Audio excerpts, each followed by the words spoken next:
ఇలాలో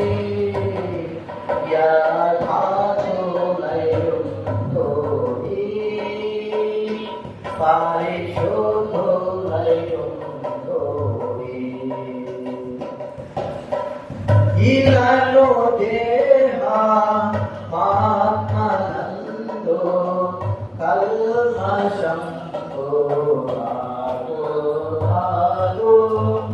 ఇలాలో దేహ మాత్మనందు కల్మషం కానారాదు తెలుపదు తేటైనా వాంఛలు సిలువ రక్తమున పరిశోధత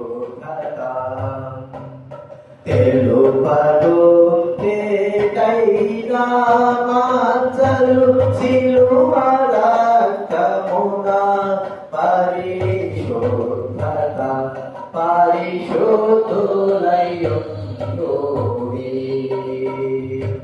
దైవ చిత్తమున పెరుగుడి యాదాతులయుండుడి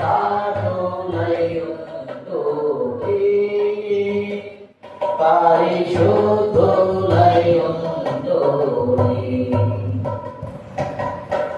పాఠకుడు పేపర్ చేశారు ముగ్గురు బుక్ ఇచ్చేసాడు చిచ్చేస్తాడు.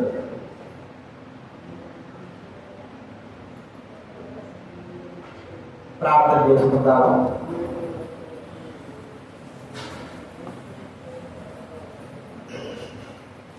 పరలోకమైన తండ్రి, యేసు ప్రభువు నామమున వందనాలు చెల్లిస్తా ఉన్నా.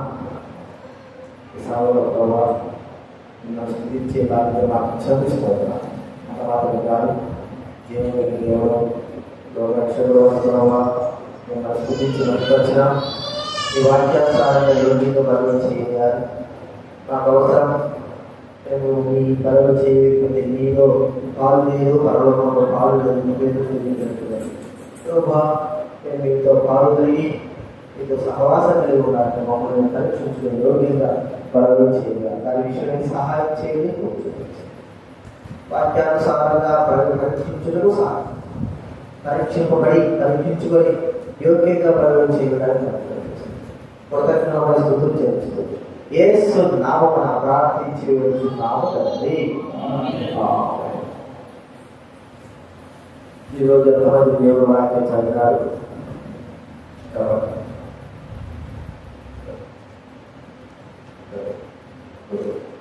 ఈరోజు వాక్యం చదివినారు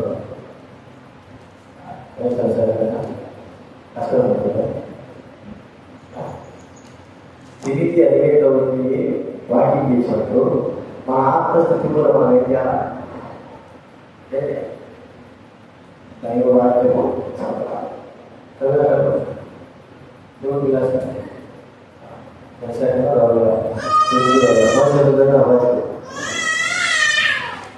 ఖచ్చితంగా దేవుడి వాక్యం మనం ఏం చేయాలా? చదవాలన్నా చదవాలి. దేవుడి వాక్యం చదవకపోతే అన్నవాడు ఎవరు తెలుసు. దేవుడి వాక్యం చదవకపోతే అన్నవాడా? సరే, దేవుడి వాక్యంలో మొదటి కొరింథీయులకు రాసిన పత్రిక 10వ అధ్యాయం 16-17 వచనం చదువుతున్నాం. కొరింథీయులకు రాసిన మొదటి పత్రిక 10వ అధ్యాయము 16-17 వచనాలు మనం అందరూ కూడా కలిసి చదువుకుందాం.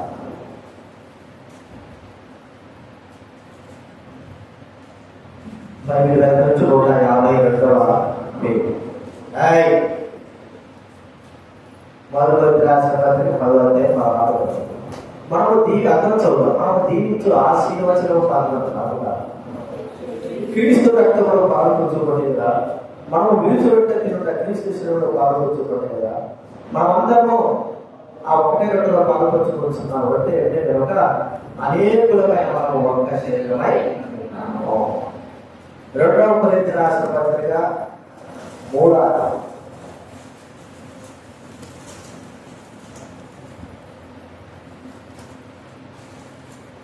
2వ వచనం అందరూ చదువుతాం. 2వ కొరింథీయులకు రాసిన పత్రిక 3వ అధ్యాయము 2వ వచనం అందరూ చదువుతాం.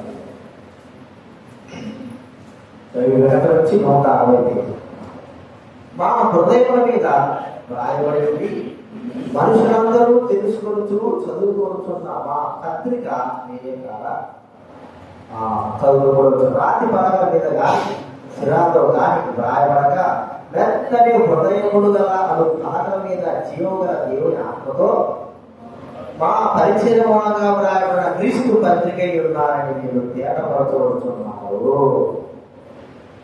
ఇక్కడ మరి యేసు జీవమైన పుస్తకంగా కనబడితే మనము నడిచే పత్రికలుగా అపోస్తలుడైన పౌలు మనకు ఎలా చెబుతున్నాడు, నడిచే పత్రిక అంటే మరి మనం చూసినప్పుడు పత్రిక ఏం పత్రిక? మంచి పత్రిక, చెడ్డ పత్రిక, ఒలిపిడిగా బడాలి అంతా జరుగుతుంది. మీరు నామం కూడా నామే అసలు ఎప్పుడు నిలిచినప్పుడు మన పత్రికని ప్రభు మనతో మాట్లాడుతున్నాడు. ఎలాంటి పత్రిక అది మనం చూసినప్పుడు మనం చూసుకున్నాం కదా. ఉదయం ఆరాధనలో యేసుక్రీస్తు జీవమైన పుస్తకము, రెండవదిగా జీవమైన పుస్తకము, రెండవదిగా ఆయన ఎలా కనబడుతున్నాడు? అర్థమునే కనబడుతున్నాడు. అర్థం మరి ఆయన చూసినప్పుడు జీవవాక్యము దేవుని అర్థం ఎప్పటికి కూడా అబద్ధం చెప్పదు, ఎప్పుడు కూడా నిజమే ఉన్నది ఉన్నట్టుగా చూపిస్తారు. అయితే మనం కూడా ప్రభు మరి ఒక పత్రికగా చెప్పడమే కాకుండా మరి మన విషయమైన ఏమంటున్నాడంటే అర్థములే లేదా ఒక పత్రిక మనము మన హృదయముల మీద రాసిన పత్రికల వలె కనబడుతున్నాం. ఎలా కనబడుతున్నా అనేది మనం ఒకసారి సువార్తలో మరి దేవుడైన వారు ఏం చేస్తారంటే ఒక గుడ్డ రాసుకొని ముందు ఒక భాగము వెనక ఒక భాగము తగ్గించుతారు కదా. వాక్యాలు రాసి తగ్గించేస్తారు. ముందు చూసినప్పుడు ఏ వాక్యం ఉండాలి? యేసుక్రీస్తు నేను దేవుడిని అనుకో. వెనక చూస్తే ఏముంటది? అక్కడ ఏముండాలి? యేసుక్రీస్తు దేవుడు కాదు కదా. వెనక చూస్తే ఏముండా? ఏసే మార్గము సత్యము. ముందు ఏ సత్యమైతే ఉంటుందో వెనక కూడా అదే సత్యము కలిగి బుద్ధ భయానమైన వాక్యాన్ని రాస్తాం. ఇప్పుడు మనందరూ కూడా బహిరంగంగా మన జీవితాలు అందరూ కనబడేటట్లుగా రాసుకున్నటువంటి ఒక పత్రిక వలె మనం ఉన్నాం. మనమందరం కూడా మన పత్రిక మనమే రాసుకున్నట్టుగా కనబడతాం. అది రెండు వైపులా రాసేటువంటి పత్రిక. పేపరు ఒకవైపే కాదు, ఇంకొక వైపు కూడా చూస్తాం. ఇప్పుడు మొదటిగా ఎదురుగా ఏం రాసినా మనుషులు చదివేటప్పుడు వెనక ఏం రాబడింది? ఒక మాట మనం చెప్పుకోవాలంటే అర్థం గురించి ఆలోచిద్దాం. మనము అర్థంలా ఉన్నాం అనుకోండి. మనము అర్థం పైన ఇప్పుడు మీకు బాగా అర్థమయ్యేది చెప్పాలంటే అర్థం ఉంది. అర్థము వాక్యం అర్థం పైన స్టిక్కర్ అందిస్తాం. అందించినప్పుడు ఫోన్ పెట్టి వీడియో తీసినప్పుడు ఫోటో తీసినప్పుడు స్టిక్కర్లు ఎలా కనబడతాయి చెప్పండి. ఫోటో తీసి ఫోటో తీస్తే స్టిక్కర్లు ఎలా కనబడతాయి? వాక్యమే కనబడతాయి. బాగా అర్థం చేసుకోండి. అదే సెల్ ఫోన్ ని ఫ్రంట్ కెమెరా పెట్టి తీయండి.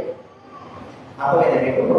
ఇప్పుడు ఈ ఫోన్ వేసి ఫ్రంట్ కెమెరా పెట్టి వాక్యం ఎట్లా కనబడతాయి తెలుసా మీకు? ఎట్లా కనబడతాయి? ఉల్టా కనబడతారు. అర్థమైందా మీకు? ఉల్టా కనబడతాయి. అది ఇప్పుడు సెట్ చేసాడు. ఇది ఫ్రంట్ కెమెరా చేసినా కూడా వాక్యం బాగా కనబడేటట్టుగా దీంట్లో పెట్టాడు. అయితే మన జీవితము ముందు భాగము మనం తగ్గించుకున్నటువంటి పత్రిక అయినటువంటి మన భాగము ముందు భాగం అందరికీ చదువుకునేటట్లుగా మనం రాసుకున్నాం. మా పత్రిక మనం ఏం చేసినాము? రాసుకున్నాం. ముందు భాగం తగ్గించుకున్నాం. వెనక కూడా తగ్గించుకోవాలి. ముందు కూడా తెలియదు. ఎందుకంటే ముందుకు పోయేటప్పుడు ముందు చూస్తాడు, పోయిన తర్వాత వెనక పోయిన తర్వాత ఏం చూస్తాడు? ఏమైందంటే అంతేనా? సొక్క ముందు భాగం ఉన్నంత మాత్రం సరిపోతుందా? వెనక భాగం కూడా ఎట్లుందా? బాగా ఉండాలి కదా. ముందు భాగం ఉంటే సరిపోదు, వెనక భాగం కూడా ఇప్పుడు మనమందరం కూడా ముందు భాగం రాసాం, ఒక పత్రిక రాసినాం.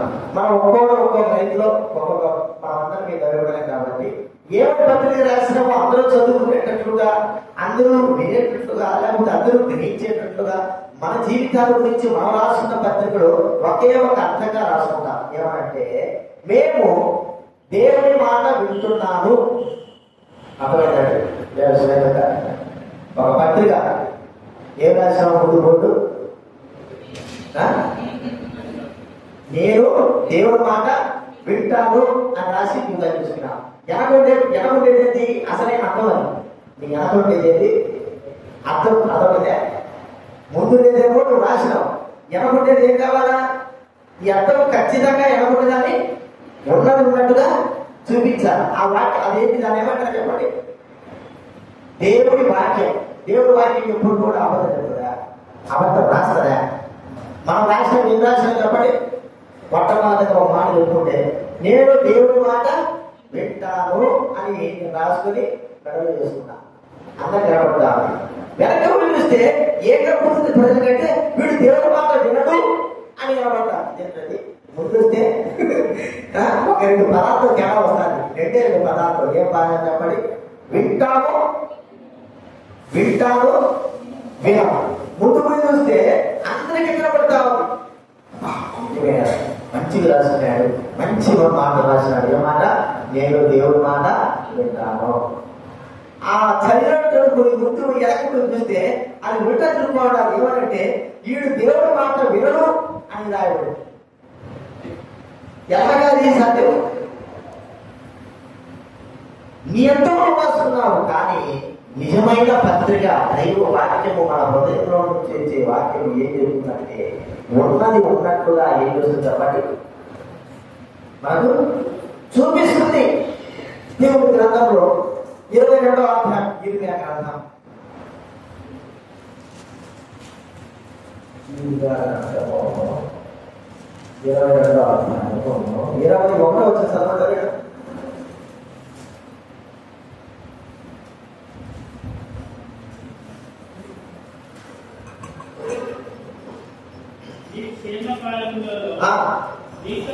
నీతో మాట్లాడుతుంది కానీ వినమని నీ వంటిది నా మాట వినకపోతే నీ భార్య నుండి నీకు వాడు కాబట్టి మధ్య నుంచి 646 పెరిగి ఏమంటాడు ఇక్కడ? నేను నీ క్షేమకాలముతో మాట్లాడాను, కానీ నేను వినడని నీవు అంటే నీ బాల్యకాలం నుండి నా మాట వినకపోవడం నీకు వాడుతా. అయితే నిజముగా లోకానికి పత్రికగా మనం ఉంటున్నాం. మనము లోకానికి మన పత్రికలు మనము మరి మన మెడలో తగ్గించుకొని, హృదయం అనే పత్రికలు మెడలో తగ్గించుకొని రాసుకున్న నేను దేవుని మాట వింటాను. వెనక భాగం ఏమైనా రాయబడింది. నిజంగా ఆ యొక్క మాటను వినేటట్టయితే దేవుడు వెనక కూడా రాస్తాడు. ఏమంటే నిజంగా ఇతడు దేవుడు మాట వింటున్నాడు. అర్థమైంది కదా? ముందేమో మనం రాసుకున్న పత్రిక రాసుకుని మెడ తగ్గించుకున్నా నేను దేవుడి మాట వింటాను అని. అదే పత్రిక దేవుడి వాక్యంలో మనతో మన యొక్క వెనక రాస్తున్నాడు. ఏమంటే ఈడు నా మాట వినడు అని రాస్తున్నాడు. ముందు చదివేటోళ్ళకి ఏం కనపడుతుంది? ఎంత మంచివాడండి, మా దేవుడు మాట్లాడాడంట, ఇంత మంచివాడు ఎక్కడ వెళ్ళలేదు అందుకని మా మంచిది దేవుడు మాట వినాలి మంచిది. అయితే ఆ చదివిన వాడు కొన్ని దూరం పోయి వెనక పోయి చూస్తే అది ఆ వాక్యాలు మార్చబడినట్టు కనబడతాయి. ఏమంటే వీడు దేవుడి మాట వినడు. అర్థమైంది? ఇది మన సాక్ష్యం. జనాలు ఎలా ఉన్నామంటే ముందు దేవుడి మాట విన్నట్లుగా మనం బోర్డు మన పత్రిక ధరించుకొని ఉంటున్నామే, కానీ వెనక నిజమైన పత్రిక యేసుక్రీస్తు వారి జీవవాక్యము మన గురించి ఏమి రాస్తుంది? ప్రతి ఒక్కరి గురించి ఎవరికి వారికే రాస్తుంది. ప్రతి ఒక్కరి గురించి ఏం రాస్తుందంటే వీడు దేవుడి మాట వినడు. ఇది వాస్తవమేనా? ఇది నిజమేనా? ముందు రాసుకున్నది నిజమేనా, వెనక రాసుకున్నది నిజమేనా? ముందు రాసుకున్నది నిజమేనా, వెనక రాయబడింది నిజమేనా? చెప్పండి. మా రాసుకున్నది నిజమా, దేవుడు రాసుకున్నది నిజమా? దేవుడు రాసింది ఖచ్చితంగా నిజం. ఎందుకంటే ఆయన మా రాసుకున్నది మనం ఎంతైనా మంచి మంచి రాసుకుంటాం, కానీ ఆయన తెలుసు వీడు మాట వెనక మా దేవుడు రాస్తాడు అని. వీడు దేవుడు మాట వినడు అంటాడంటే ఇప్పుడు జీవితాలు లేదు. నిజంగా ఈ దినాల్లో ప్రభు మనతో మాట్లాడుతున్న మాట ఏంటంటే, ఒక పత్రికగా మనకు లోకానికి బహు విశదంగా కనబడుతుంటున్న, అందరూ చదువుకునేటువంటి పత్రికగా, వ్యక్తిగతమైన పత్రికగా, ఒక్కొక్క పత్రికగా లోకానికి కనబడుతున్నప్పుడు మనము రాసుకున్న మాట ఒకటి, మనము మన వెనక రాయబడిన మాట మరొకటి చూస్తే నిజంగా ఈ పత్రికేనా, అబద్ధం పత్రికనా, లేకపోతే ఏదో ఊరికే అలా ఉందా? మనకు ఇతరులు కనిపెడతారు. లోకస్తులు మరి ప్రభు బిడ్డలు చూసేది ప్రాముఖ్యత. లోకస్తులైన వారు చదువుతున్నటువంటి పత్రిక మనము అది ప్రాముఖ్యమే. ప్రభు బిడ్డలు చదువుతున్నారని ప్రాముఖ్యమైనది కాదు. లోకస్తులు చదివే పత్రికగా మనము ఉన్నాం.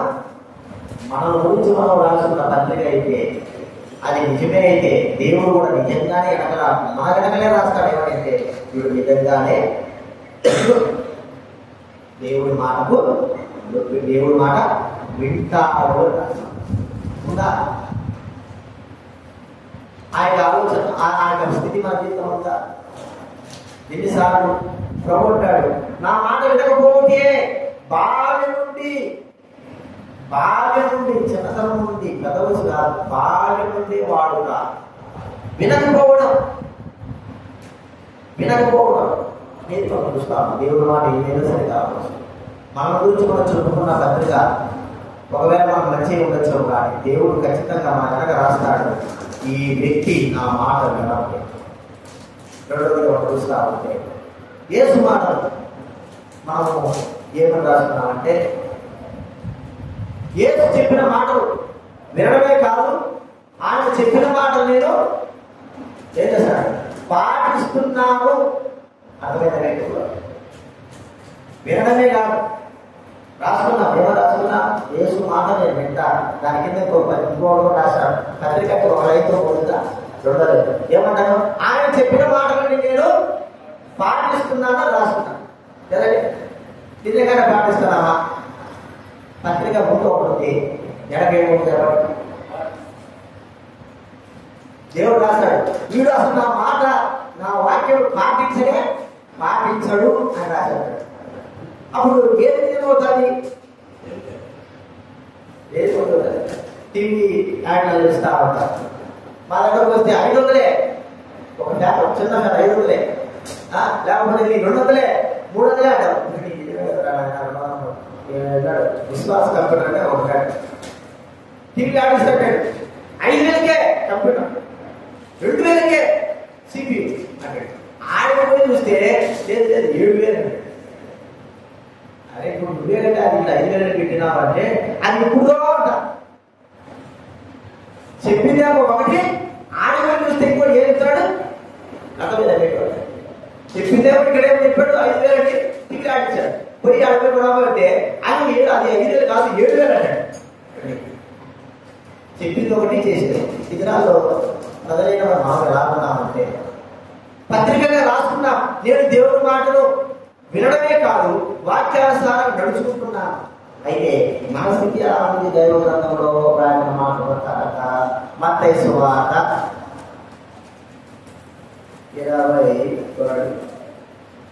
23వ అధ్యాయం. మత్తయి సువార్త 23వ అధ్యాయం 2-3 చదవండి.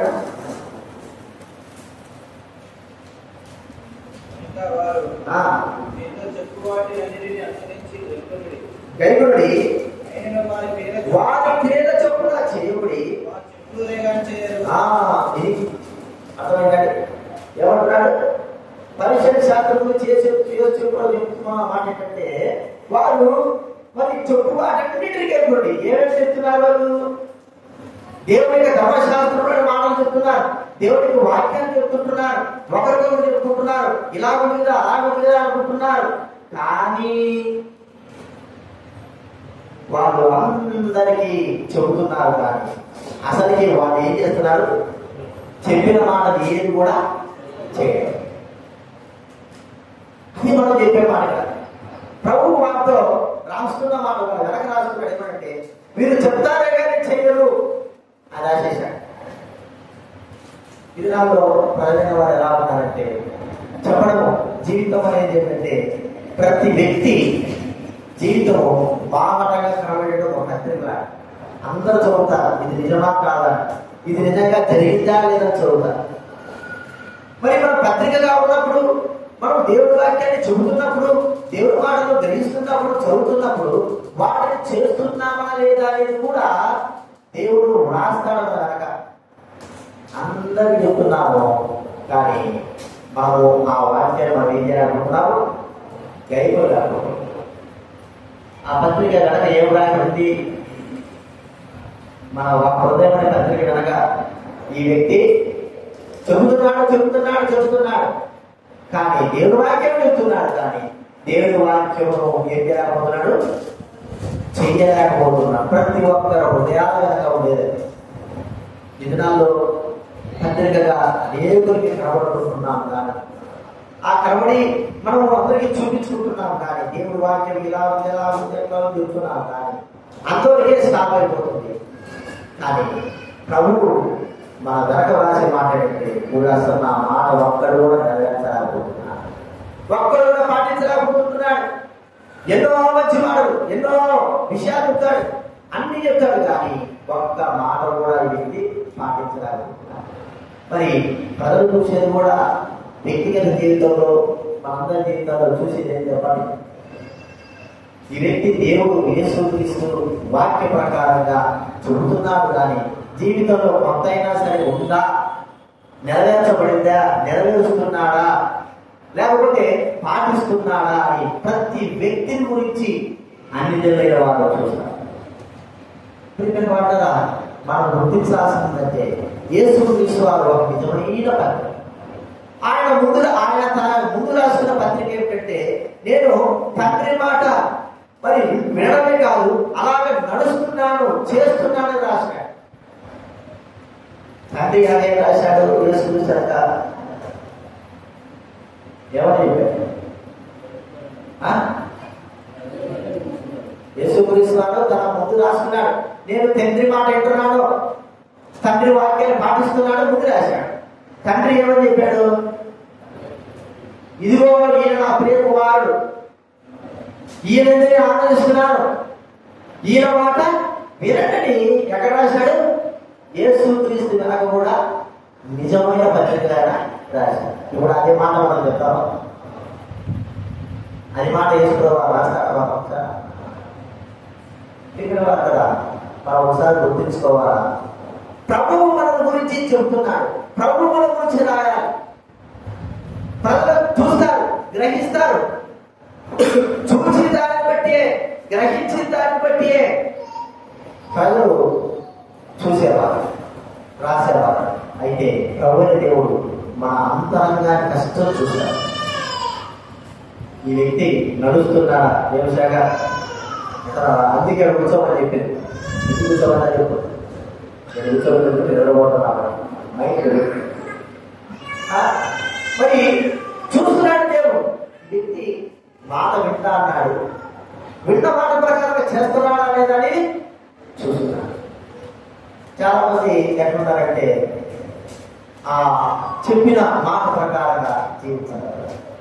చెప్పిన ఒకటి తర్వాత మరోసారి మన ఇష్ట ప్రకారం తెలుస్తాం. చూడండి, గిరిమేళంలో మాట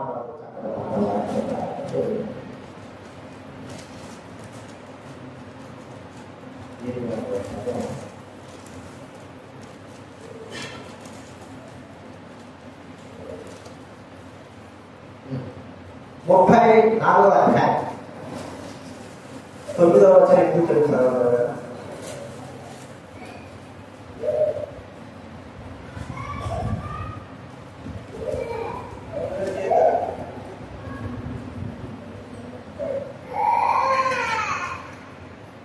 ఏడ్చినా మీరు వదిలిపెట్టండి వాడిని.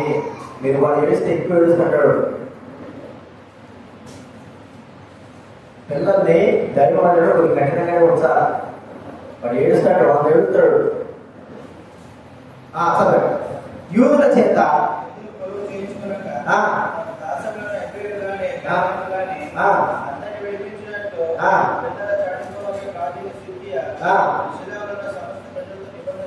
తర్వాత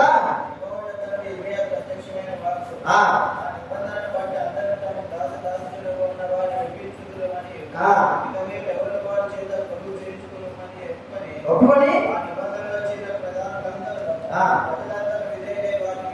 వారిని విడిపించింది. పిమ్మట వారు మనసు మార్చుకొని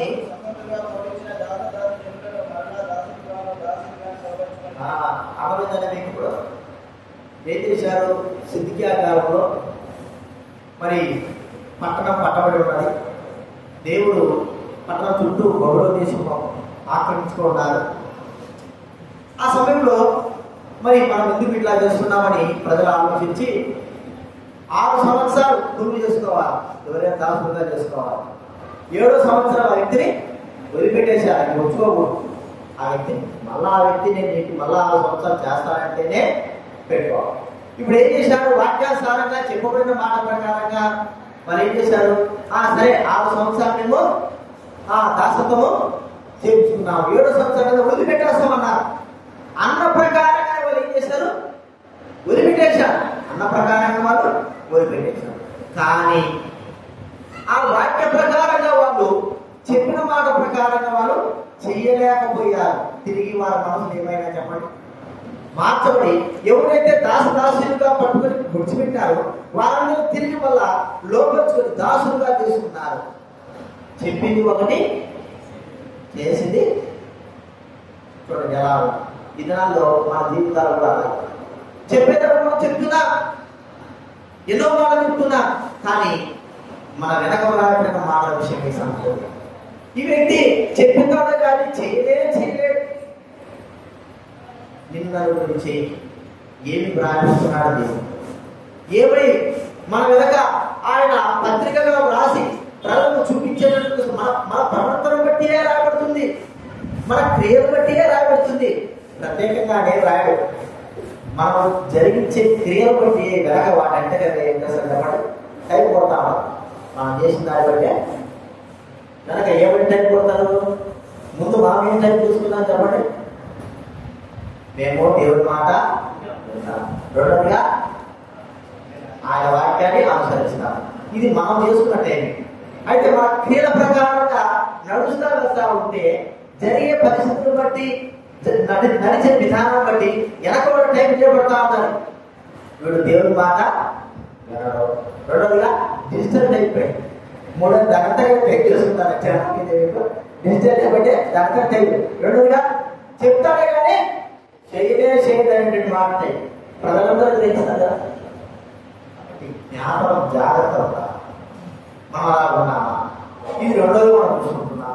మూడోదిగా ఏమని టైం చేయబడుతుందంటే మేము యేసు రూపంలో మార్చబడిన వారంగా దైవ పిల్లలము మనం ఏం చేస్తున్నామో రాసుకున్నాం. మేము దేవుని పిల్లలు. చూడండి, యోహాను రాసినటువంటి మొదటి పత్రిక 3వ అధ్యాయం. యోహాను రాసిన మొదటి పత్రిక 3వ అధ్యాయం మొదటి 2 చదవగలరా? యోహాను రాసిన మొదటి పత్రిక 3వ అధ్యాయం మొదటి 2 వచనం. మనము దేవుని పిల్లలమని మనకి ప్రేమ అనుగ్రహించబడి మనము దేవుని పిల్లలమే.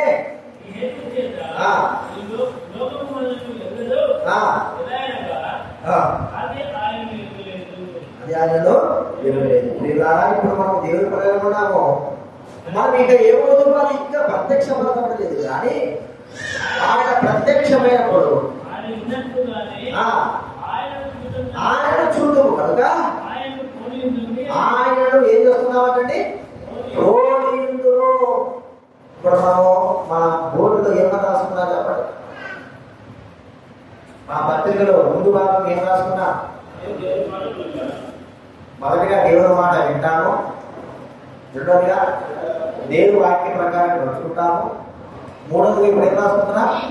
మేము దేవుని పిల్లలము, దేవుని స్వరూపము మాలో ఉంది. అర్థమైంది? దేవుని పిల్లలము మనం రాసుకున్న మన హృదయమైన పలక మీద అన్నా కనబడేటట్టుగా మేము దేవుని పిల్లలం, దేవుని స్వరూపం మాలో ఉంది అని రాసుకున్నాం. మరి నిజంగా దేవుని పిల్లలము అన్నప్పుడు మనం చూస్తే ఎవరు చూస్తున్నారా? చెప్పండి, ఎవరు చూస్తున్నారా? మనం చూస్తే దేవుని చేసుకున్నాడు కదా. దీనికి ఒక ఉదాహరణ యోహాను సువార్త 14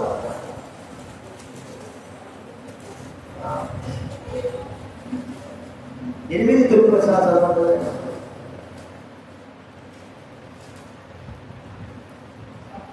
అప్పుడు పిలుపు ప్రభువా తండ్రిని మాకు కనబరచుము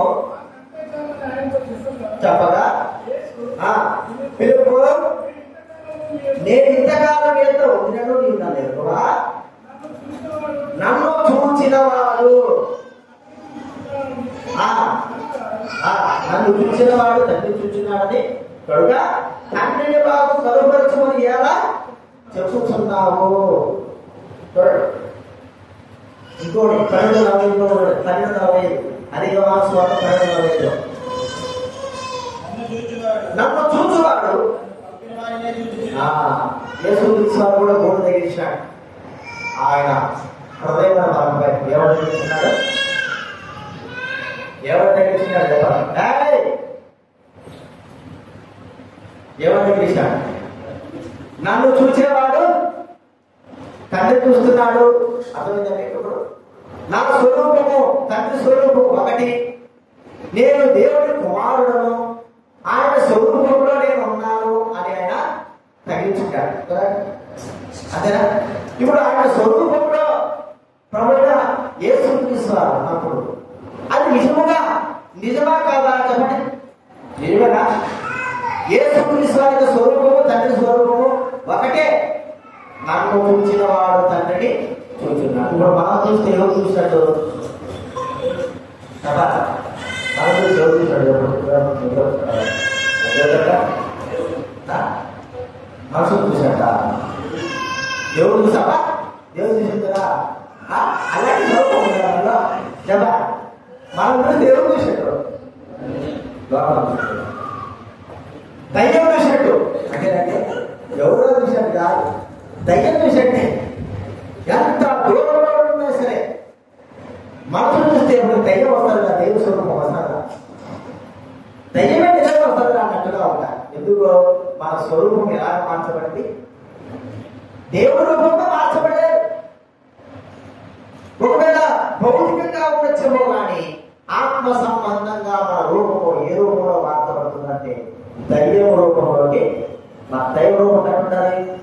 అందంగా, ఎక్కడ చెప్పండి, సొగసుగా, ఇంకా చూస్తే ఇంకా చూడబోతుందా?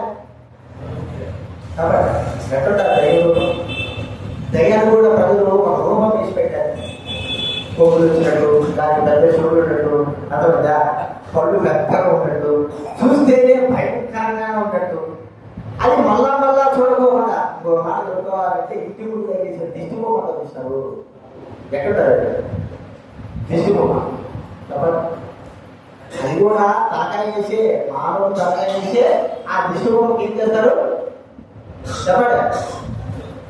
కళ్ళు పెద్ద కళ్ళు పెట్టి, కళ్ళు ఆకాశం పళ్ళు పెట్టి యాకి పెద్దగా సామర్థ్యంతో అయినట్టుగా ఉంటారు.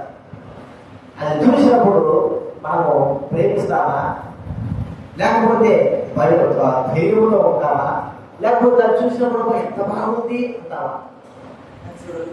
చూడబుద్ధి కాదు. అదే చిన్నపిల్లలు చూస్తే ఇక రెండోకి జనం వస్తారు, నిద్రపోతారు. అర్థమైందా? స్వరూపం అట్లాంటిది. ఎందుకంటే దాని లోపల ఉన్నటువంటి క్రియలను బట్టి ఆ ముఖ రూపము మార్చబడినట్లుగా చూస్తుంటాం. అంతే కదండి. కోపం వస్తే మన ముఖం ఎంత అయిపోతుంది, మారిపోతుంది. అంతేనా?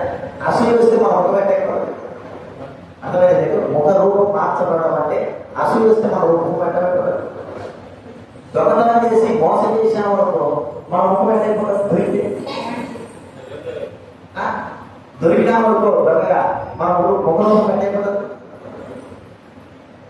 అంటే తప్పులను బట్టి, చేసిన తప్పును బట్టి మన ముఖరూపం ఏం కనబడుతుంది చెప్పండి, మార్పులు. అంతేనా? మరి దేవుని యొక్క స్వరూపంలో ఉన్న మనము, మనలో ఉన్న క్రియను బట్టి మన ముఖరూపం ఎలా మార్చబడుతుంది? దేవుని యొక్క స్వరూపంగా. దేవుని స్వరూపం ఎలా ఉంటుంది? దేవునికి ప్రతిరూపం దేవుని స్వరూపం. ఆ దేవుని యొక్క ప్రతి స్వరూపానికి మనం ఎలాగా ప్రతిస్పందిస్తాం? ఆ ముఖరూపం చూస్తున్నాం. ప్రేమ ఎంతగా మరి ఒట్టుబడుతుందో, నిజంగా దైవికమైన ప్రేమ కలిగింది. ఆ ముఖరూపంలో దయా దాక్షిణ్యాలు అలాగే ఉట్టిపడుతుంది.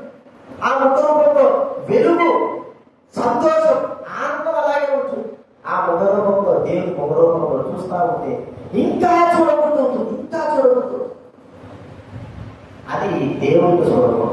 ఆ స్వరూపం ఎవరు ఉన్నారు? భూలోకంలో ప్రభువైన యేసుక్రీస్తు వారు కలిగి ఉన్నారు. తండ్రైన దేవుని స్వరూపము యేసుక్రీస్తు వారు కలిగి ఉన్నాడు. మరి మనం ఏ స్వరూపం కలిగి ఉన్నామని మనము పత్రికగా రాసుకున్నాం. మనం రాసుకున్న పత్రిక ప్రకారంగా మన ముఖరూపంలో ఏ స్వరూపం కనబడతా ఉంది, ఏ స్వరూపం ప్రతిబింబిస్తా ఉంది. పనులు చూసినప్పుడు ఆ స్వరూపం ఎలా ఉంది?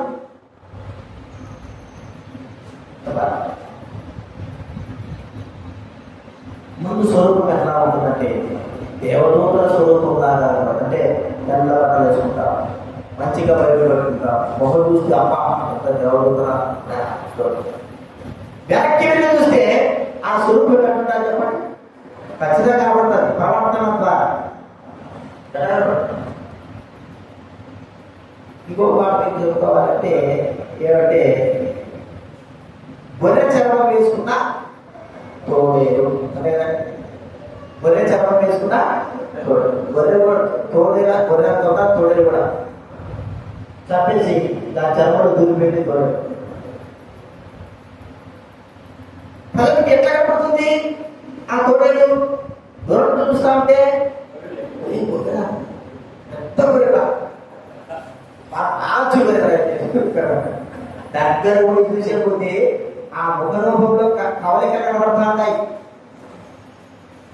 ఆ గొర్రె కనీసం అనిసినా కూడా పళ్ళు కూడా కనపడవు కదండి. గొర్రె అనిస్తే పళ్ళు కనపడతాయా?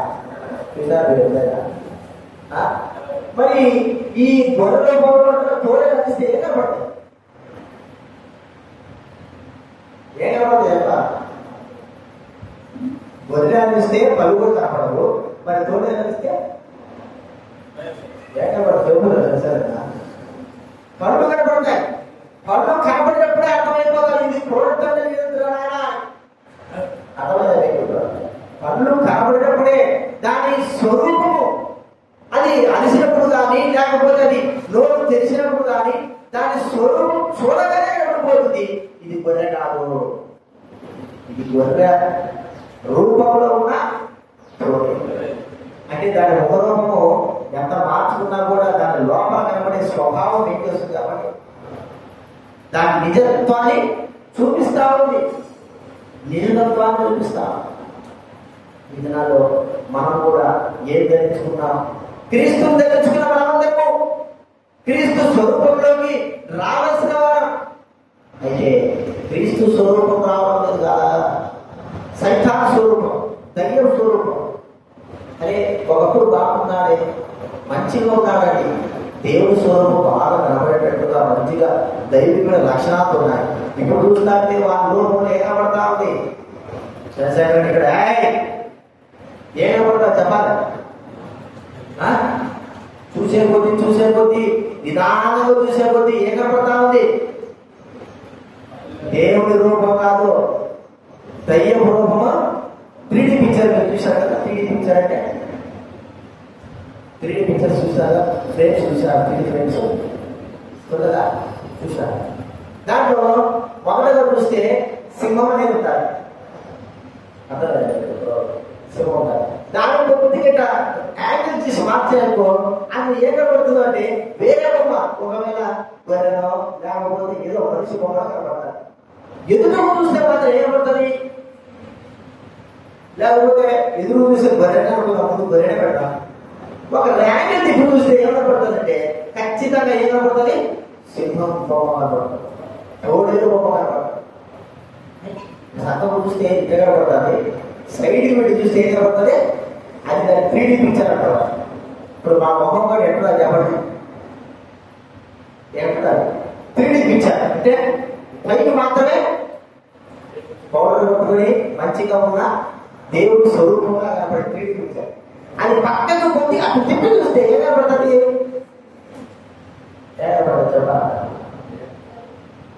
దైవ స్వరూపమే కనబడుతుంది, దేవుడి స్వరూపం కనబడదు. పైకి మాత్రమే తిప్పి చూసినప్పుడు కూడా అదే కనబడాలా, అది నిజమైన దైవ పిక్చర్. విధానాలు మన స్వరూపం ఇలా మార్చబడతా చూస్తా ఉంటారు ప్రజలలో వారి జీవితాల్లో మార్పు వస్తూ ఉంటాయి, ముఖాలలో కవలికలు మారిపోతా ఉంటాయి, ఒక జీవితాల్లో మారిపోతా ఉంటాయి, ప్రవర్తన జీవితం మారిపోతా ఉంటుంది. ఇంకా రోజు గిట్ అయిపోతా ఉంటుంది, బొరెకాలంతా తోడలేకపోతా ఉంటుంది, తోడేలు చెంప వేసుకుంటారు. దైవంలో మాటలు తోడేలు చెంప మాట పడుతుందా ఎక్కడ మాట్లాడాలి.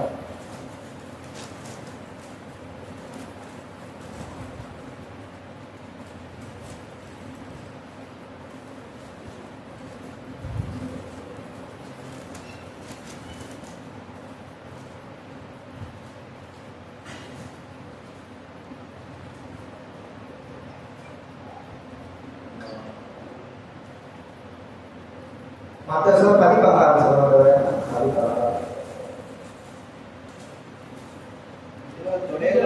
ఇదిగో తోడేళ్ల మధ్యకు గొర్రెలను పంపినట్లు నేను మిమ్మల్ని పంపుతున్నాను. ఏంటండి, తోడేళ్ల మధ్యకు ఏం పంపిస్తున్నాడంట, గొర్రెల స్వభావం. కాబట్టి ఇక్కడ మనం చూస్తా ఉంటే మరి క్రూరమైన తోడేళ్ళు మారవచ్చు, స్వరూపము మార్చబడింది. ప్రేమ వారి కదా మనం యేసు తీసుకోవాలి, తన స్వరూపమును తండ్రి స్వరూపంలో చూపించాడు. ప్రవర్తన బట్టియే క్రియను బట్టియే వారు చూడబోతూ వచ్చారు. నన్ను చూస్తే తండ్రిని చూసినట్టే అన్నారు. అదే పోలిక అపోస్తలుడైన పౌలు కూడా చూపిస్తూ వచ్చారు. ఇదినా దైవప్రియ మన పోలిక ఇతరులకు ఎలా కనబడతా మనం రాసుకోవడం కాదు పత్రికగా. నేను దేవుడి స్వరూపంలో దేవుడి పోలికగా ఉన్నాను, దేవుడి బిడ్డగా ఉన్నాను అని మనం రాసుకోవడం కాదు. వెనక ఒక స్వరూపం, వెనక ఒక నిజమైన స్వరూపం, ముందున్న స్వరూపమే వెనక కూడా ఉండాలి. అది దైవికమైన స్వరూపంలాగా ఉండాలి. అది మనం గుర్తించాల్సిన విషయం. ఇది మూడోది మనం చూసుకుంటున్నాం. మరి నాలుగోది మనం చూస్తా ఉంటే బైబిల్లో చెప్పడం అంటే దేవుడి వాక్యంలో మనం ఏమని రాసుకున్నా మా పత్రికగా దైవికమైన పత్రిక ఎలాగా రాసుకున్నా ఒక మాట మనం చెప్పుకోమంటే మేము దేవుని యొక్క చూడండి ఈ మాట చూస్తే ఎఫెసీ రాసిన పత్రిక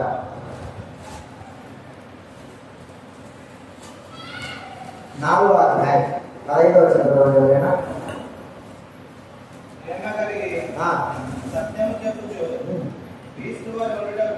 క్రీస్తు వలె ఉండుటకు క్రీస్తు వలె అంటే ఇక్కడ ఏమని రాసుకున్నామో ఇప్పుడు చెప్పండి, ఏమని రాసుకుంటామో యేసు క్రీస్తు వలె ఆయన వలె నేను మరి జీవిస్తున్నాను, జీవిస్తాను కాదు, జీవిస్తున్నాను అంటే జీవిస్తున్నాను అనేటువంటి మాట మనము రాస్తున్నాం. ఏం రాస్తున్నా చెప్పండి? యేసు వలె నేను నా జీవితంలో జీవిస్తాను కాదు, జీవిస్తున్నాను అనేటువంటి మాట మనం రాస్తున్నాం. అయితే ప్రభు మన వెనక ఏమని రాస్తున్నా, మన వెనక ఏమని రాయాలని కోరుకుంటున్నాడు? జీవిస్తున్నాడని రాస్తున్నాడా? జీవించడం లేదు, ఈ వ్యక్తికి నాకు సంబంధమే లేదు, ఈ వ్యక్తి ఎవరో నాలాగా జీవిస్తాడని చెప్తున్నాడు, కానీ నాలాగా జీవించేవాడు ఈ వ్యక్తికి నాకు సంబంధమే లేదు అని రాస్తున్నాడు. ఈ వ్యక్తికి నాకు పోలికలే లేవు, ఈ వ్యక్తికి నాకు మాదిరికరమైన జీవితమే లేదు, ఈ వ్యక్తి మరి ఇలాగే రాస్తున్నాడు, నాలాగా జీవిస్తాను రాస్తున్నాడు అని పోలికలు లేదు. ప్రియమైన వారా, యేసుక్రీస్తు వారి యొక్క మాదిరి ప్రకారంగా జీవిస్తున్నాను అని రాసుకోవడం చాలా తేలికగా జీవించలేకపోవడం.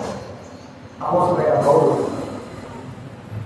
అపోస్తల కాలంలో ఆయన పేద దయ్యాలు ఎన్నో వేస్తున్నాడు. ఒక 50 కుమారుడు, 7 కుమారుడు. మరి యేసు పేరిట దయ్యాలు వెలుగుతున్నామని వాడు ఉత్సాహంగా చేస్తున్నారు. ఓ వేస్తున్నాము ఆ యొక్క దయ్యం చెబుతున్న మాటలు నాకు ముగ్గురు చూడండి. అపోస్తలుల కాంతులతో సహాయపడుతున్నాడు.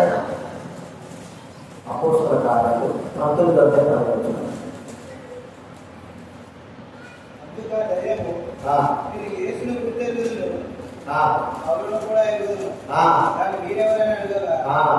యేసు నాకు తెలుసు, పౌలు తెలుసు. ఎందుకు పౌలు తెలుసు?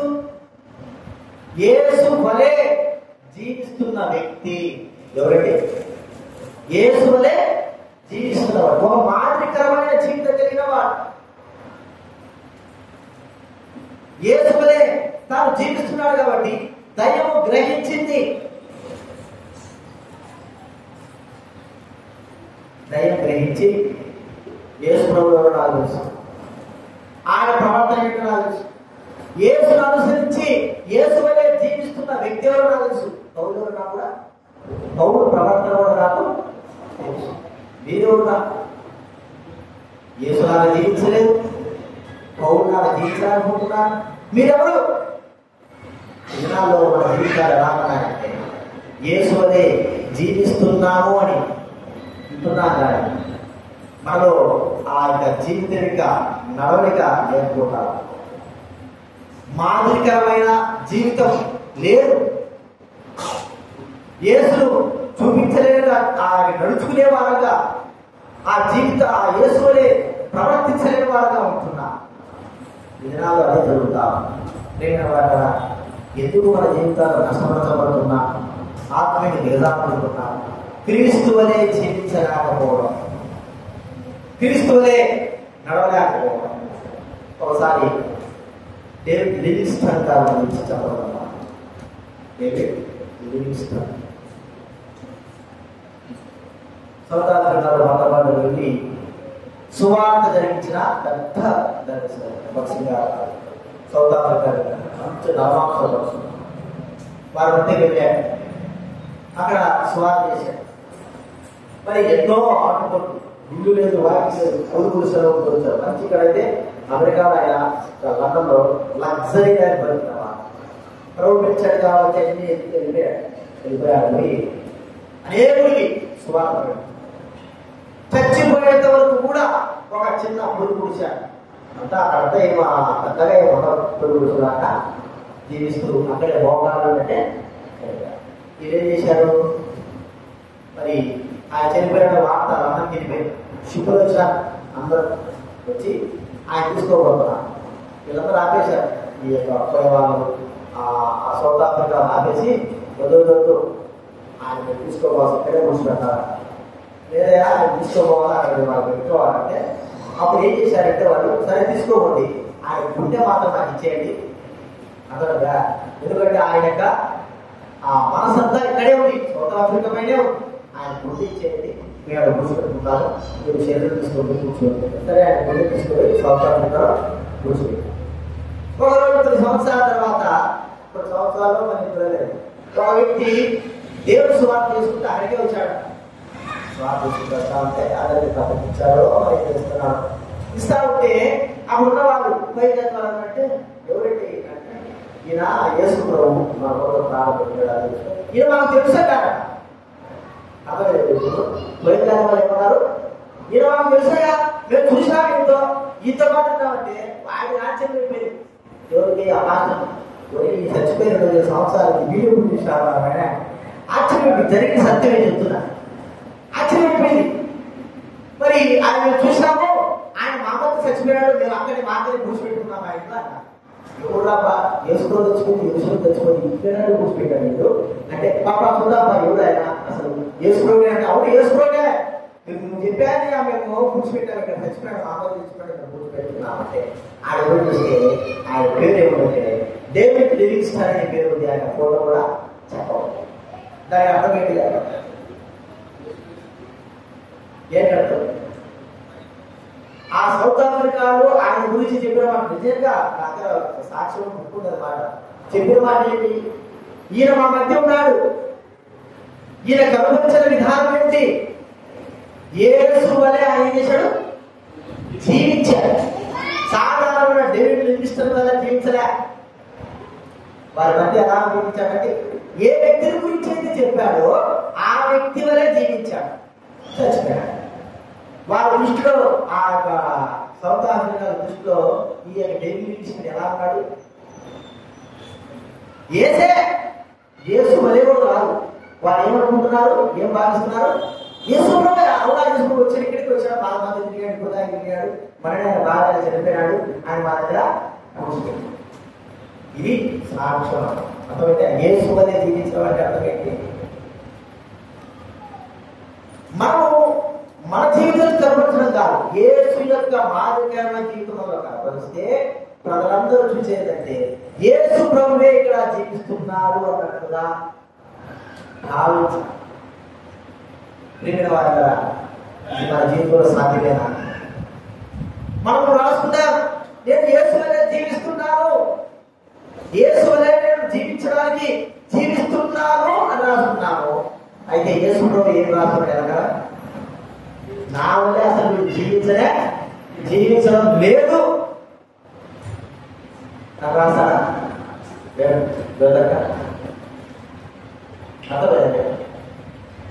తండ్రి వలె కుమారుడు యేసుక్రీస్తు జీవించాడు అని యేసుక్రీస్తు గడలో రాసుకుని వేసుకున్నా తండ్రి ఏం రాశాడు కదా, నిజమే నా వలె ఈ వ్యక్తి జీవించాడు, నా కుమారుడు జీవించాడని కనుక కూడా ఆయన రాస్తాడు. ఇప్పుడు మనం కూడా కోరిక తెచ్చుకున్నా, నేను యేసు వలె జీవిస్తున్నాను అర్థమైందా? చదివించుకున్నా, ఒక ఓటు వేసుకున్నా, ఒక పత్రిక వేసుకున్నా, అందరూ చూస్తున్నా. కానీ వెనక రాసింది ఏం రాశాడు, ఏం కూర్చోదన్నా నువ్వు కూడా చదివించుకున్నావా పత్రిక? అర్థమైందా? నువ్వు కూడా చదివించుకున్నావా? ఏమన్నా చదివించుకుంటావు? అర్థమైంది. జనాలు పట్టుకుంటాం కదా మనము నిరాహారం చేసేటప్పుడు అది ఇది ఏదేదో పెట్టుకుంటా. ఇప్పుడు మనం కూడా జనాలు తగ్గించుకోవాలి. ఏ తగ్గించుకోవాలా? ఏ తగ్గించుకోవాలి? ఏ తగ్గించుకున్నా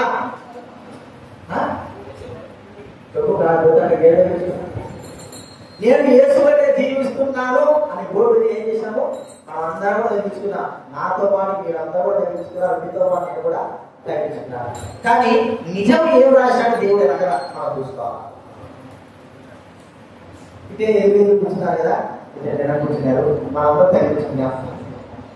ఇప్పుడు తగ్గించుకున్న మాట ప్రకారం వెనక ఏమేమి రాశాడో యేసు ప్రభు వారు వీళ్ళందరూ కూడా కనబడతా ఉంటారు.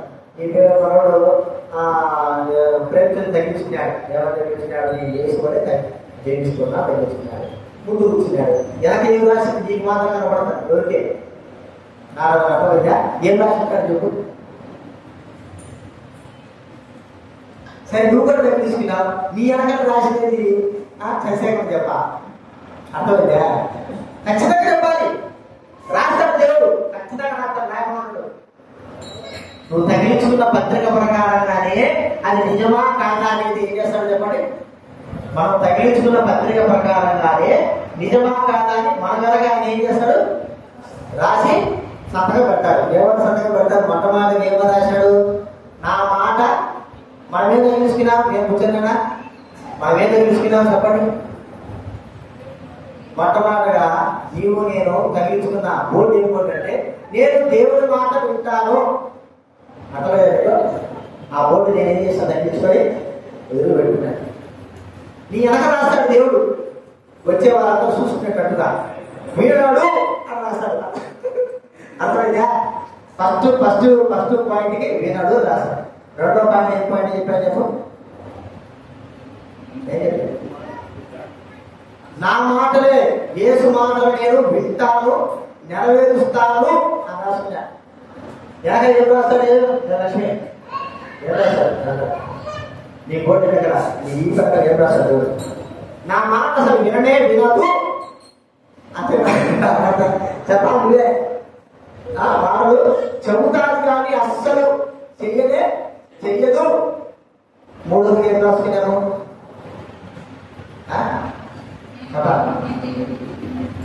నా ముఖము దేవుడి ముఖం లాగా నా స్వరూపం దేవుడి స్వరూపంలో మార్చబడుతుంది అని రాసుకుంటాను.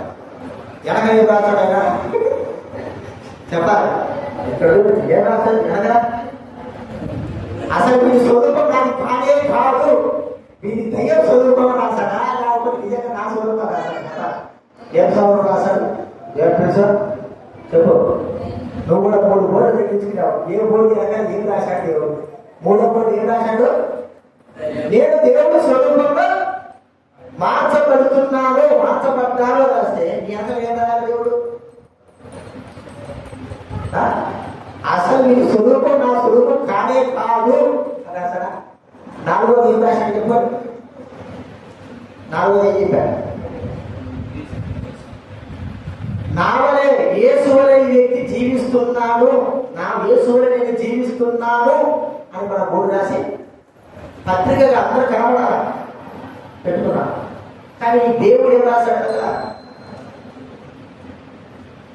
వీడి కథంతా నాకు తెలుసు, వీడు ఎట్లా కూడా నాకు తెలుసు, వీడి ప్రవర్తన జీవితం నాకు తెలుసు. నా వలే కాదు కదా, దయ్యం వల్ల వీడు ఏం చేస్తాడు, నడుచుకుంటున్నాడు. నా మాదిరిగా కాదు రాశాడు. ఇది నేను మూడు చేసుకునే రాసుకుంటుగా మనమన్నీ మంచిగానే రాసి పెట్టుకుంటాం. కానీ దేవుడు ఖచ్చితంగా మన వెనకాల మన బోర్డు పైన పత్రిక పైన రాస్తాడు. ఎలా ఏమైతే రాసుకున్నామో ఆ పత్రికలకు నిజంగా రాస్తాడో లేకపోతే అవి విరుద్ధంగా రాస్తాడో దేవుడు కదా, అది మనకే తెలుసు. యేసు ప్రభువు మాత్రం ఆయన రాసుకున్న ప్రతి పత్రిక వెనక నిజము నిజము నిజము నిజమని తండ్రి దేవుడు రాశాడు. ఇప్పుడు ముందు భాగము యేసు ప్రభువు రాసిన పత్రిక సత్యమే, వెనక భాగం ఆయన రాసుకున్న పత్రిక కూడా సత్యం. ఇప్పుడు మన పత్రిక ముందు భాగం ఏముంది? ముందు భాగం ఏముంది? అబద్ధం ఉంది. అది నిజమని యేసు ప్రభువు ఏం చేస్తున్నాడు? వెనక వీడు రాసినంతా కూడా ఇది అబద్ధాలు. ఏంటంటే మనం కూర్చోట ఏంటంటే చూస్తాం, కూర్చోడు ఏం చేస్తాం. ఏది ముందు భాగం అంతా ఏముంది? మనం రాసుకున్నవన్నీ కూడా అబద్ధాలు. అప్పుడు దేవుడు కనుక ఏం రాశాడు? వీడు రాసినంతా కూడా నిజం రాసే సత్యాలు రాశాడు. అంతేనా? ఇప్పుడు పత్రికగా లోకంలో చేసుకో రాకూడదు, మన జీవితాలు నిజంగా ఉందా పరీక్షించుకో. నువ్వు రాసుకున్నది కాదు, నువ్వు చేసేది కాదు, నువ్వు ప్రవర్తించింది కాదు, నువ్వు రాసుకున్నట్టుగా పత్రిక ప్రతి ఒక్కరు చదువుతారు. లోకంలో విశ్వాసం అనేది ప్రాముఖ్యం కాదు, కానీ అవిశ్వాసులైన వారు, లోకస్తులైన వారు చదివినప్పుడు ఆ చదివిన ప్రకారంగా వెనక యేసు ప్రభువు రాసినది నిజమైతేనే నీ జీవితం మోసమే కావాలి. లేకపోతే అబద్ధికుడుగా ఉంటావు, అబద్ధమైన జీవితంగా ఉంటావు, దౌర్భాగ్యం జీవితంగానే ఉంటుంది. అది మనకు అలాంటి స్థితి మనకు అవుతాయి. మనం ఏదైతే రాసుకుంటామో అది దేవుడు వెనక అవును ఇతను చేసినంత నిజంగానే సత్యంగానే చేస్తున్నాడు నడుస్తున్నాడని రాయాలా, రాసేటట్లుగా మనం ప్రవర్తించాలా.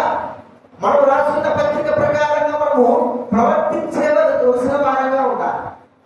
లేకపోతే అంతా బద్దలే, అంతా శూన్యం.